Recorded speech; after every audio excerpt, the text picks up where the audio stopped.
Bom, então vamos ver o pêndulo simples, tá? Então, vamos considerar primeiro o pêndulo simples aqui. Então, por exemplo, eu tenho um fio amarrado aqui, né? Num teto, tá? Esse fio tem um comprimento L e ele é inextensível. Então, isso quer dizer que ele não aumenta nem diminui de tamanho. E na ponta dele tem uma massa de massa M, tá? Então, a única força que tem aqui é a força da gravidade e uma força de tensão ao longo desse fio. Tá? E ele vai fazer esse movimento circular aqui, né, em torno aqui. Tá? Então, o livro aqui, ele já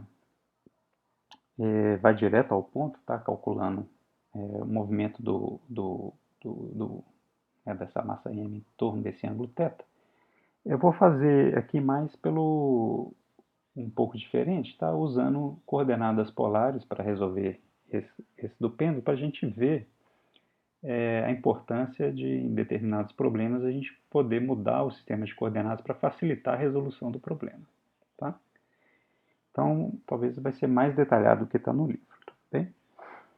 Mas se tiverem alguma pergunta relacionada a alguma passagem do livro, vocês colocam lá no fórum, por favor. Bom, então só para relembrar coordenadas polares, né? Então eu tenho um sistema de coordenadas cartesianas x, y, tá? E eu vou definir aqui então esse, por exemplo, um vetor posição R, tá? Que tem um módulo R aqui e ele está um ângulo θ acima do eixo x. Agora a gente vai definir esses vetores unitários, é R, que está ao longo de R, e é θ, que está perpendicular. Tá? Onde o vetor unitário é R aqui, ó, ele pode ser escrito, né, em termos do ângulo θ. Então, por exemplo, vai ser cosseno de θ na direção x mais seno de θ na direção y, né? Tá? Bom, e lá no capítulo 1 a gente calculou também qual que seria a aceleração, né, de um objeto para um sistema de coordenadas cartesiano, ó, coordenadas polares. Então eu tenho essa componente da aceleração, que é um componente na direção r, uma componente radial, tá? Uma componente tangencial, que é uma aceleração chamada de aθ aqui, que é na componente eθ. Tá? Então, indo para o pêndulo simples, né? Então, ao invés de a gente trabalhar no sistema coordenadas cartesiano x, y, que estaria aqui, tá?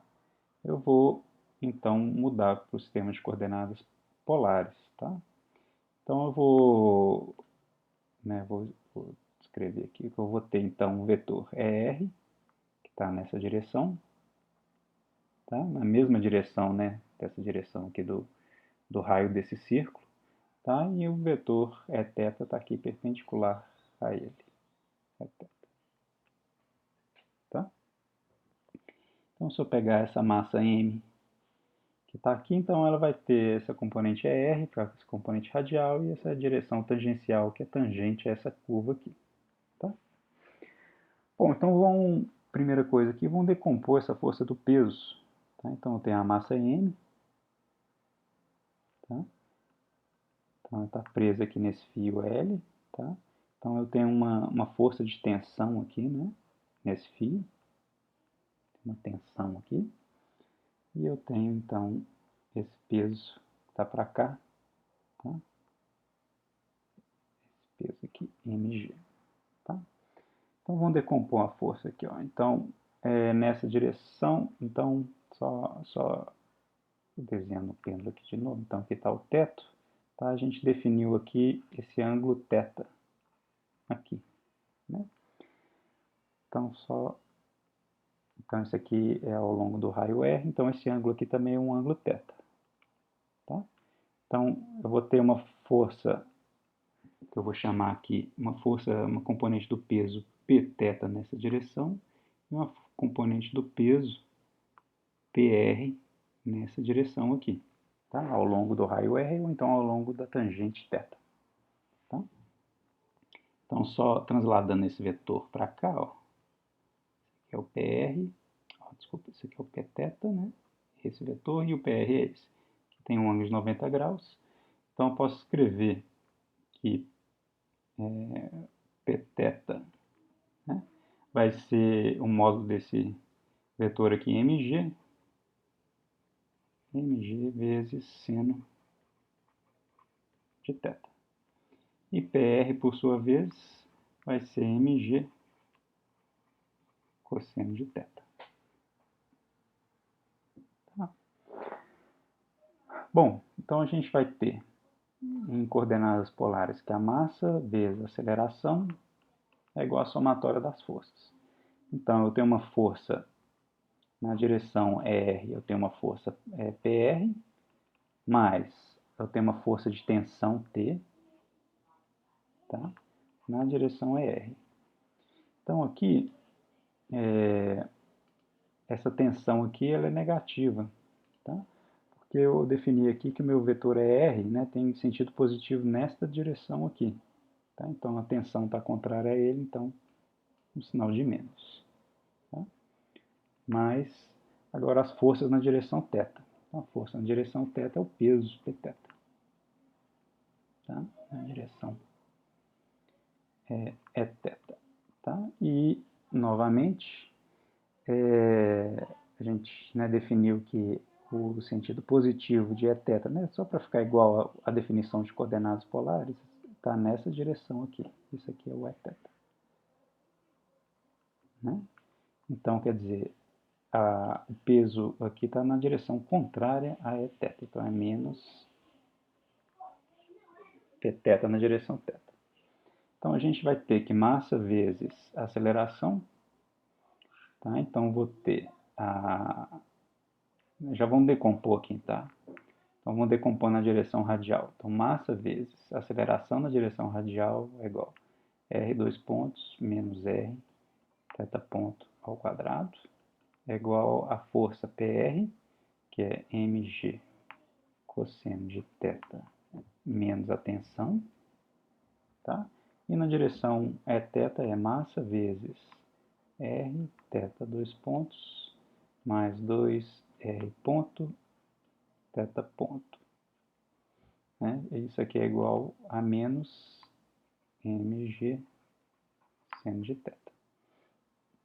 Tá? Agora, a gente definiu, né, para o pêndulo simples, que o fio é inextensível, né? Então, quer dizer, esse vetor R, né, que é a distância da origem até a massa, ela, na verdade, não é uma função do tempo, mas é uma constante L, que é o dado pelo comprimento do fio. Né? Então, quer dizer, R igual a L, R ponto, a derivada de constante é zero, e a derivada aceleração R dois pontos também é igual a zero. Então, substituindo essas condições nessas equações, eu vou ter que massa vezes R dois pontos é igual a zero, então aqui vai ficar menos R, que é igual a L, θ ponto ao quadrado é igual a mg cosseno de θ menos a tensão T. Tá? E aqui embaixo vai ser m, né, na equação na direção é θ, vai ficar m, R é igual a L, θ dois pontos, mais 2R ponto é igual a zero, tá? Então soma, vai ficar menos mg seno de θ. Tá? Bom, vamos primeiro tratar dessa equação aqui. Ó. Então, a gente vai ter L, θ, dois pontos, né, cortando essa massa com essa massa é igual, vou passar já para o lado de cá, então ml, dois pontos, é igual a mais G seno de θ é igual a zero. Tá? Ou seja, θ, dois pontos, é igual, passando o L dividindo, tá? Então, θ, dois pontos, mais G sobre L vezes seno de θ, que é L, tá? É igual a zero. Então, isso aqui é uma equação diferencial, tá? Ele é não linear por causa desse seno de θ, mas a gente consegue resolver ela facilmente se a gente fizer uma aproximação, tá? Que é uma aproximação válida para ângulos pequenos. Se eu pegar a série que descreve o seno de θ, tá? Então, eu posso aproximar que seno de θ é aproximadamente θ. Tá? Então, os outros termos da série, né, a série de seno, que seria o θ ao cubo dividido por 3 fatorial, mais θ elevado à quinta e assim por diante, tá? Eu vou desprezar todos esses termos, né, e deixar e usar apenas o primeiro termo da série. Tá? Então, eu vou falar que seno de θ é aproximadamente θ. Então, isso aqui é válido para ângulos pequenos, tá? Para ângulos pequenos. Então, a equação diferencial vai ficar θ, dois pontos, mais g sobre L, vezes θ é igual a zero. Agora, essa equação diferencial a gente sabe resolver, né? Essa equação diferencial é do oscilador harmônico simples. É a mesma equação. A única diferença é que em vez de, em vez de K sobre M, né? Aqui é G sobre L. Tá?